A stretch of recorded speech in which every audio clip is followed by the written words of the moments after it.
After you have applied power to your NT5000 Ethernet switch, you're going to get ready to set the switch up for the first time. To do that, you will navigate to the switch's default IP address, which is 192.168.1.201. After you navigate there, you'll be prompted for a username and password. You'll simply enter the temporary admin account, which is admin with no password.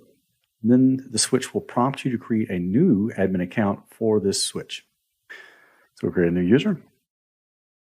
She'll create a password that aligns with the security policies of your IT department and click confirm. Now you get a warning that lets you know that the temporary admin account will be removed and you will be replaced with this new account. Now you're ready to begin setup.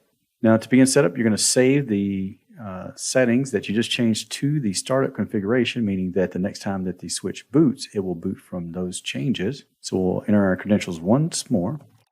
After we sign into the switch, the next thing we'll see is we get dropped right into the quick start. The quick start is where we can set up new users, change the IP address of the switch, or even enable disable ports that may not be used. So let's take a look at the users. Here, if we wanted to create a new user that is only able to have read access to the switch, we would just create a new user and apply a password. And then we'll set the security privilege level to match the desired outcome. So if we want them to only have read access only, we would select 9, and we'll go for privileges in a future section. Click Add. Next, let's take a look at changing the IP address. The switch comes as a DHCP client ready to receive an IP address. If no DHCP server is found on the network, it will use the fallback IP address, which is 192.168.1.201. When you change that, you simply disable DHCP and make a change to your switch. And we would apply if we want to do that. So we won't do that today.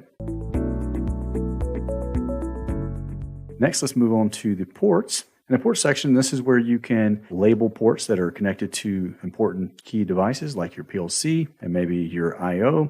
You may have devices on your network that do not support auto negotiation as a protocol, and they are hard-coded to maybe 100 meg full or half duplex. To match that duplex setting, you'll just make that change here. So change that to 100 meg full to match the end device that's connected, and then click Save. You can also import a configuration file, which is a quick and easy way to get a switch up and going for the first time. Next, we'll move on to the system section where Mike will talk about IP interfaces and some diagnostic tools.